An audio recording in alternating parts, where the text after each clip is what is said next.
So if you clicked on this video, I'm pretty sure you have hooded eyelids. If not, then you're just a true supporter of my channel, and I thank you for watching regardless. But eyeshadow and eyeliner and mascara, honestly, too, anything with hooded eyelids can be difficult when it comes to makeup. And a lot of people on social media don't have hooded eyelids, I've noticed, and so it can create kind of an unrealistic expectation of how you think your makeup look will turn out, and then it just doesn't come to fruition based on the bone structure that you have and the shape of your eyes. So I wanted to do a little video, it'll be pretty short, about choosing brushes for hooded eyelids. I know that eyeshadow isn't super trendy right now, like a lot of people aren't doing it or just doing single shadows, which is true for me too, like in my personal life. But as a professional makeup artist, I have to have a wide range of brush styles, types, and sizes in my kit. And of course I do more like complex eyeshadow looks for brides and special events and stuff like that. So this is gonna be hopefully helpful to you if you feel like every time you try and do eyeshadow with your hooded eyelids, it either ends up muddy or ends up not as detailed as you're wanting it to be. Hopefully this will help you. So let's get into it. Okay, throughout this video, I'm gonna use the Naked palette because I know a lot of people who watch beauty YouTube probably have this from the relaunch that happened recently. So these are just basic tones that create a good example, a good canvas to work off of. So I will start by showing you what I think is a pretty basic crease eyeshadow brush that come in most eyeshadow brush kits and are sold in most companies' lines. So this is the Moda Royal Magnicol crease brush. So as you can see, it's pretty big, especially when I put it on my eyelid. You can see there's like hardly any space between my lash line and my brow bone. This size is definitely the biggest I would go for doing any type of eyeshadow on my eyes. I would only reach for a brush like this when I want my outcome of the eyeshadow to be very airbrushed, almost like barely there, because the bristles are so fanned out, so loose, there's no density to them hardly at all. Kind of like a light dusting everywhere kind of look. So this is pretty good if this is the like final result that you want, and if you just want it to be very natural, like one shade and then you're done and there's no added depth there. So this is the crease brush I use when I'm going for that look, if I just want to do like a crease shade to create a little bit of dimension all over. But as you can see, if I start to blend out here and then I get inside here, it can get kind of messy because some of the shadow will be flinging everywhere. And in here, the distance between my lash line and my brow gets even smaller. So it can create a bit of a messier look, which can in turn be like effortless if that's the look you're going for, but not if you're wanting to maintain control and create more depth as you build the look out. So let's pretend like I used a powder shadow with this brush to get this like airbrushed one shadow look, and then we'll move on and build from there. So next up I have the Moda shader brush, which is definitely pinched a bit more. It's pinched in this way, so it's a bit flatter. And then it's not as wide as the crease brush. So you can use this as your crease brush. As you can see, it'll create a more targeted look. It won't fan the product out as far as that other brush would, and it'll create kind of a more clean, structured look. But it's still, you can still use this to blend because it's got some movement to it. It's a bit more dense, but it still has some movement in the bristles. So I'm going to use the Naked shade from this palette and build on top of what I have already laid here. I'm going to put this right where the socket of my eye is, right where that bone is.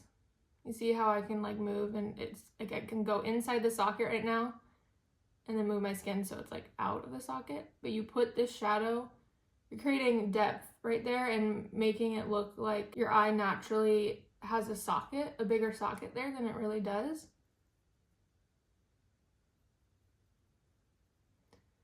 And the first place that you lay any type of eyeshadow is where the most pigment is going to be transferred on the eye. So when I pick up product, I'm not going to put it right here. That's not where I want the most depth right now. I want it on the outer part. And so you can see this has a bit more, it's like one step up in the dimension as compared to this side. Going right into the socket.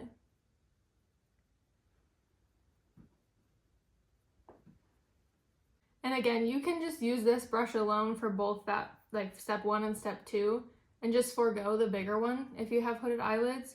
You just take a lighter shade than what I just did and make your blending kind of all over like this instead of just in here. So you do have some versatility. There are definitely crease brushes that are like twice the size of this and just don't work for hooded eyelids at all. Okay, the next step, and a brush that I think is actually fairly unique amongst other companies. This is the Profusion Small Pointed Eyeshadow Brush.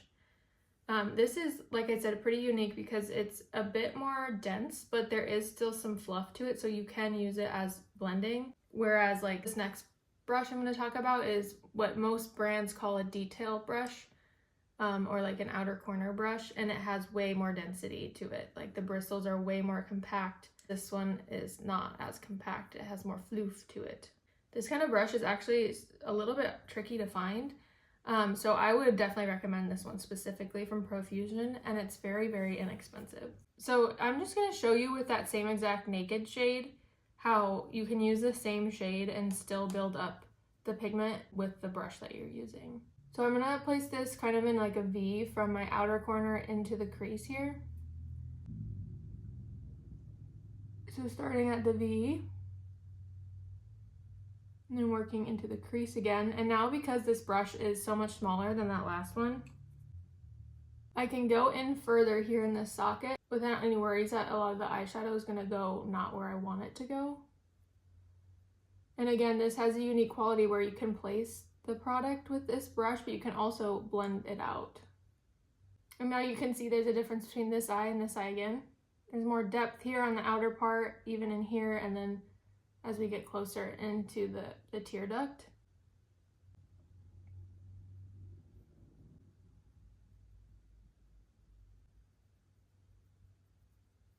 Okay, now let's move on to this small detail brush. This is the BH Cosmetics number 10. I'm gonna go into the shade Dark Horse. And a brush like this, I would not use for any sort of blending. This is just for like placement alone. And then you can go back in with your other blending brushes. So again, I'm just gonna put it right on my lash line here.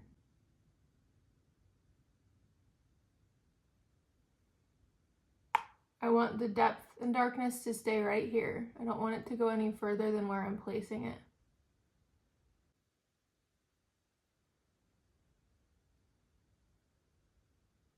Now that I've put that shade down, I'm switching back to this pointed brush and going over those same areas just to create more blending, more cohesion between all of the colors. Okay, because of what I'm wearing, I'm going to add some warmth back into the look with the shade Toasted, using that same detailed brush. And I'm just going to kind of trace on top of that Dark Horse shade. Okay, and I just put that color Sin on my inner corner. The last recommendation I have for hooded eyelids would be this angled eyeliner brush from Amazon. I'll link it down below, but it's very unique. When you look at it this way, it's almost like a razor blade width.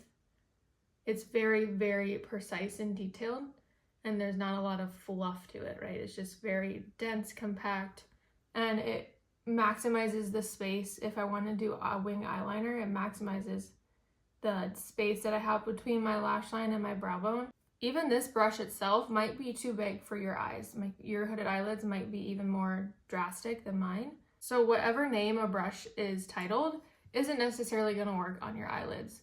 So just like when you're looking at brushes either online or in store, look at them and then compare them to the size of your own eye, and see what works best for your eye, because like it's not a one size fits all at all for eyeshadow brushes at all.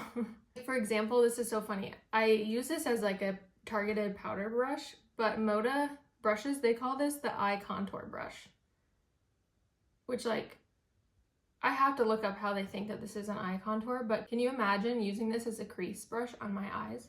It would create such a messy look. It would take the pigment from everywhere from my lash line to my brow bone. Isn't that hilarious?